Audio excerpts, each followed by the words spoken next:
Alright, hello, what is up everyone, it's VideoGameWarlord, and today I have some crazy games for you because they're all mirror matchups. That's right, this list you see in front of me, the next three games I'm going to be showing off run the exact same list. It's actually crazy.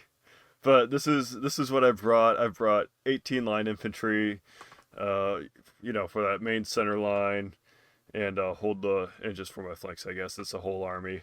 I got a couple grenadiers for my reserves, and then I do what I always do with my cavalry.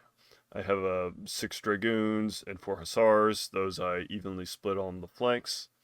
And then for my artillery, I just have a couple 12-pounders and a couple 6-pounders as well. So, right before we get to the first game, I just gotta. Ooh, that's a lot of green. Once we get higher, I'm gonna start losing. But that's a lot of green. Ugh. I need to fight some tougher opponents. Alright, here we are though, ladies and gentlemen, on the first game. As you can see, my opponent, mirror. It's the exact same number of line infantry, same artillery, same number of hussars and dragoons. I thought I was going crazy. Like, I didn't recognize that at first, because, line of sight. But I think it was after, like, the second or third game, I was like, what the fuck is going on? I do my usual, eliminate the enemy cavalry. I was super happy he pushed out like this, because it meant he's away from his infantry, and I can catch them off guard. I'm literally running these guys. Something I've done or been recently doing is sending a couple infantry on the flanks to reinforce the cav once they get into the fight. These guys are just way out of place. I can just hunt them down. And this over here, I've outmaneuvered my opponent, and I'm just picking off the cav on his right flank. Yeah, I'm just doing my best to sweep them up right before the infantry get here and ensure they stay off the field. He does manage to get into my artillery, but those will tend to come back. So if it's like really, really at the start of the game, typically enemy cav can't do enough damage to your artillery to pull them out permanently, and they will run into your infantry lines and just get absolutely shredded. So these two have been kind of put out of action, but they will end up coming back.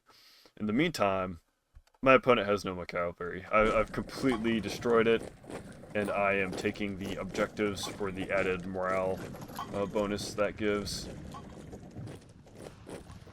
And I would have repositioned these to maybe fire at a better target. Just shooting at a hussar isn't the best use of them. Yeah, and the hussar got away as well. Over here, I'm literally just chasing stuff around, just cleaning it up, and sending my units back. I realize he's holding this hill, right? He's not moving from this very defensive position, which leaves his main objective open to capture, and that will just straight up win me the game if I get it. And he's way too far away to even try and defend it. Should have pushed up maybe here. He's already lost his cav though, so that allows me to, if he were to push, I can just swing in the back. Which you can see me here. I'm literally prepping. I'm just like, just please make a move. I'm waiting right here. Way too much infantry in the back. Like I said, he should have switched these cannons around to start blasting my main line. I literally brought mine up, which have come back, so I can just... And I'm also concentrating my fire. This is something I recommend. Concentrate your fire on certain enemy positions so you can create a weak point in the line and break through them. And these guys are running straight into canister fire. Like I said, he should have done this earlier. I think he had enough infantry that he could have made a push before, and my cavalry had time to refresh. And see, he's pushing out back, trying to chase my cav. I just run them away. You can't... Infantry will absolutely beat cav, but they cannot chase them. And I'm just sweeping at this point.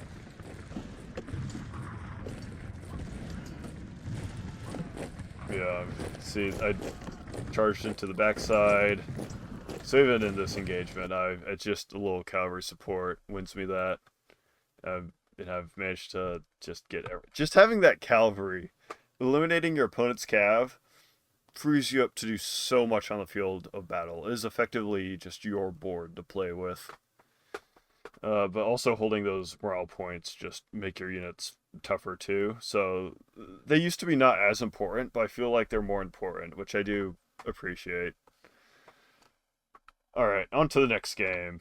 Alright, game 2. And as you can see, it's the same mirror. I'm looking in the mirror. You can't beat me with, like, my own list. You have to be, I guess these are newer guys. I wonder if I fought, like, someone more experienced than me, like, higher in ranking, if I'd win or lose against my own list. I'm doing my usual send infantry to go and support my cavalry, because these are mirror matchups. I have to swing it in my favor somehow. And I also want the points. That's pretty important. He doesn't charge into my guys. That's a major mistake. Getting that charge off gives you so much damage, and that just wins me the fight right there, even though we pretty much have the same units.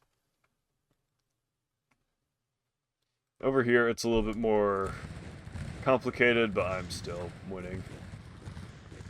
And I already see that I've kind of got this, so I just win. Okay, that was a quick one. Like I said, eliminate the opponent's cavalry. Maybe your games will be over quicker. Over here, you can see me also concentrating my fire on this formation. I'm not even directly confronting him. I'm moving in for a flank attack. So my artillery has basically free range to blast into this blob right here. And I can intercept with all these units. I can either go for a pincer movement. Actually, that's probably what I was planning. Go for a pincer on these guys and just stall his main force. Because these guys are I just run away from them. They're so far out, I can just defeat in detail and then just move to sweep the rest of the enemy army.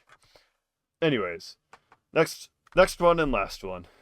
Alright, third and final game, ladies and gentlemen. And I do believe I changed my list after this game, so that's going to be a nice surprise for y'all next time to see what I have. It's a bit more cavalry focused. Cavalry? Yeah, words. Moving in to engage the opponent's cav.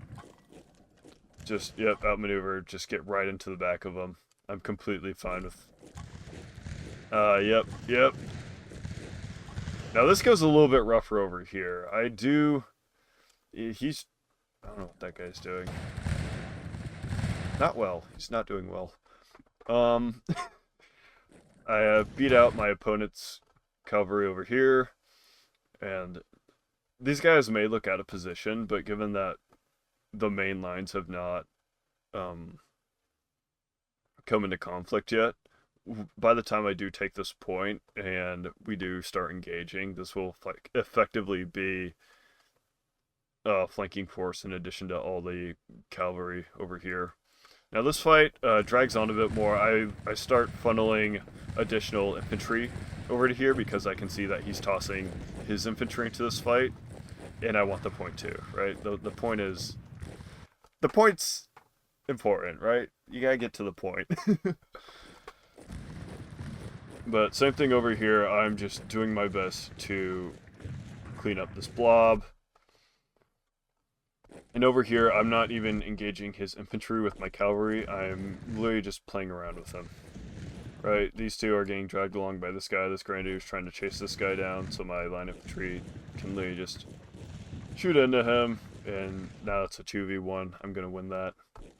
And as you can see, I'm still funneling more forces over. It's like, oh, he's committing to this fight. I should commit to this too.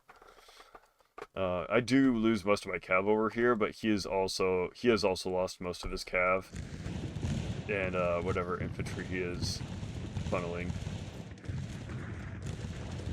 And as you can see, like I said, these guys have effectively become part of the flanking force. And I realize that that I'm winning on the flanks. So I'm having to also concentration of fire. You can see all these guys blasting away at this main concentration, trying to just blow a hole in his lines. And I am committing my left flank because this is already gone into a full-blown engagement on the left. Same with here. The whole flanks have turned into a whole kerfuffle. And here, I've already I managed to sweep through with this one dragoon through his artillery, which is kind of nutty. I almost couldn't believe I got away with that. But I literally just pulled my line infantry back, let them come to me, just shoot them, and let the artillery work them over as they come to you. Because then they get within canister fire range, and that is absolutely hellish to try and deal with, to try and push through. And after that, it's just sweeping up pockets. Alright, I hope you guys enjoyed all of those games. Likes for Like God, comments for the Comment Throne, and subscribe by the will of the Omnissiah. And I'll see you guys next time.